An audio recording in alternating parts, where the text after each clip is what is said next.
Assalamualaikum warahmatullahi wabarakatuh. Kali ini kelompok kami akan mempresentasikan salah satu materi dari mata kuliah Pendidikan Multikultural dan HAM yang dibimbing oleh Bapak Nanda William MPD. Kelompok kami akan mempresentasikan hasil dari menganalisis kasus multikultural dan pelanggaran HAM di Indonesia. Kami beranggotakan 3 orang, yang pertama Dia Stiani Tias, yang kedua Elvara Rinopinalindri, yang ketiga Amalia Tasya Mahardini. Saya akan menjelaskan tentang kasus multikultural di Indonesia. Di Indonesia, multikulturalisme adalah suatu keniscayaan dan keharusan, apalagi dalam konteks keragaman ras, suku, bahasa, dan agama, yang merupakan ciri khas serta kelebihan dari bangsa Indonesia yang membedakannya dengan negara lain atau bangsa lain. Multikulturalisme menghargai perbedaan dan keberbedaan. Namun, perbedaan dan keberbedaan yang tak dikelola dengan baik akan menjadi sumber perselisihan, konflik, dan kekerasan. Dalam meminimalisir atau menghentikan kasus multikultural, harus ada formula pemahaman yang tepat guna untuk mendamaikan dan menyatukan, menurut Rizal Mubid tahun 2016. Selain itu, langkah yang dapat digunakan sebagai berikut. Yang pertama, mengembangkan sikap simpati, yang kedua mengembangkan sikap empati, yang ketiga menghargai perbedaan, yang keempat mengembangkan toleransi, yang kelima mengembangkan sikap kerjasama, yang keenam mengembangkan semangat nasionalisme, yang ketujuh mengembangkan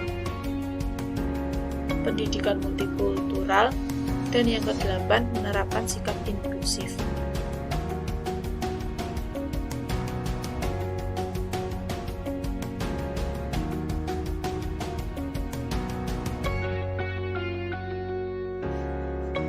Selanjutnya, kasus HAM di Indonesia. Kasus pelanggaran HAM adalah kasus yang melanggar tentang adanya hak yang dimiliki manusia. Di Indonesia juga banyak terjadi kasus yang melanggar tentang hak asasi manusia. Hal ini dikarenakan salah satu yang kerap ditemui yakni tentang perbedaan pendapat antara manusia satu dengan manusia lainnya. Dari hal ini akan menimbulkan beberapa dampak yang negatif, karena dengan adanya perbedaan tersebut maka tidak akan ada rasa toleransi dan menimbulkan suatu tindakan kriminal yang tidak menghiraukan bahwa setiap orang juga memiliki hak asasi masing-masing. Selanjutnya, dalam meminimalisir atau mengatasi kasus HAM, maka banyak upaya yang harus dilakukan, yakni yang pertama, membuat peraturan dan perundang-undang yang melindungi HAM. Yang kedua, membuat lembaga penegak dan perlindungan HAM. Yang ketiga, supremasi hukum. Penegak hukum harus memenuhi kewajiban dan adil. Yang keempat, memberikan edukasi tentang HAM. Yang kelima, peningkatan lembaga keamanan dan pertahanan negara. Yang keenam, melibatkan masyarakat dalam pengawasan pelaksanaan HAM. Yang ketujuh, mematuhi instrumen-instrumen HAM. Selanjutnya, kasus pelanggaran multikultural dan HAM di Indonesia. Begitupun kasus pelanggaran multikultural dan HAM di Indonesia sangat sering ditemui karena banyak kasus yang terjadi, konflik antar golongan dan pemerintah yang telah terjadi dan sedang terjadi di Indonesia, yakni kasus SARA. SARA yaitu suku, ras, agama, dan antar golongan, adalah berbagai pandangan dan tindakan yang didasarkan pada sentimen identitas yang menyangkut keturunan, agama, kebangsaan, atau kesukuan dan golongan. Kasus SARA ini terjadi beberapa provinsi di Indonesia. Ada beberapa kasus SARA yang terjadi, salah satunya Gerakan Aceh Merdeka atau biasanya disebut dengan GAM. Kelompok ini menginginkan untuk merdeka sendiri dan terlepas dari Indonesia. Pemberontakan GAM atau Gerakan Aceh Merdeka adalah pemberontakan di Aceh yang menuntut pemisahan dari Indonesia. Pemberontakan ini dimulai pada 4 Desember 1976 dan dipimpin oleh Hasan Ditiro. Latar belakang konflik di Aceh yang paling jelas adalah perbedaan budaya antara Aceh dan banyak daerah lain di Indonesia. Di samping itu, banyak kebijakan sekuler dalam administrasi pada masa Presiden Soeharto atau Orde Baru sangat tidak disukai di Aceh, di mana banyak tokoh Aceh tidak menyukai kebijakan pemerintahan Orde Baru yang mempromosikan satu budaya Indonesia. Penyebab gerakan ini menyebabkan adanya konflik antara pemerintah Indonesia dan GAM.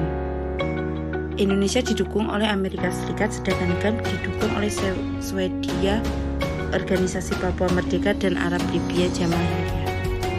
GAM sendiri berdiri karena rakyat Aceh merasa kecewa pada pemerintahan Republik Indonesia. Kecewaan ini terjadi karena beberapa faktor, yakni faktor pertama yaitu masalah agama. Pemerintah menolak keinginan masyarakat Aceh untuk menerapkan syariat Islam. Maksud Aceh tidak ingin memisahkan diri dari Republik Indonesia, tetapi hanya ingin diberi izin untuk menerapkan syariat Islam spesial hanya di wilayahnya. Kemudian adanya kebijakan fusi partai dan semua aspirasi rakyat Aceh harus masuk ke Partai Persatuan Pembangunan.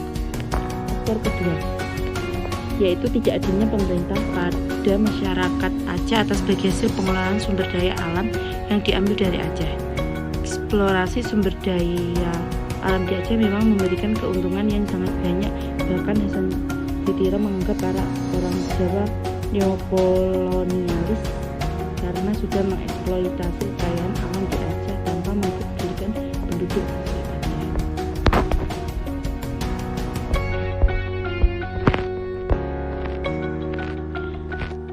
Penyelesaian untuk mengatasi pemberontakan dan dampaknya yang membawa banyak penderitaan ke rakyat Aceh, pemerintah mengajak berunding dalam perjanjian Helsinki yang dilakukan tahun 2005. Perundingan ini diselenggarakan di kota Helsinki, Finlandia, dan dibantu oleh mediasi mantan Perdana Menteri Finlandia, Martti Ahtisaari. Isi dari perjanjian Helsinki meliputi beberapa bagian, yakni 1. Bagian pertama menyangkut kesepakatan tentang penyelenggarakan pemerintahan di Aceh. 2. Bagian kedua tentang hak asasi manusia. 3. Tentang amnesti dan reintegrasi GAM ke dalam masyarakat. 4. Bagian tentang pengaturan keamanan. 5. Tentang pembentukan misi monitoring Aceh. 6. Bagian ke-6 tentang penyelesaian perselisihan. Demikian presentasi dari kelompok kami. Ada kurang lebihnya kami mohon maaf. Wassalamualaikum warahmatullahi wabarakatuh.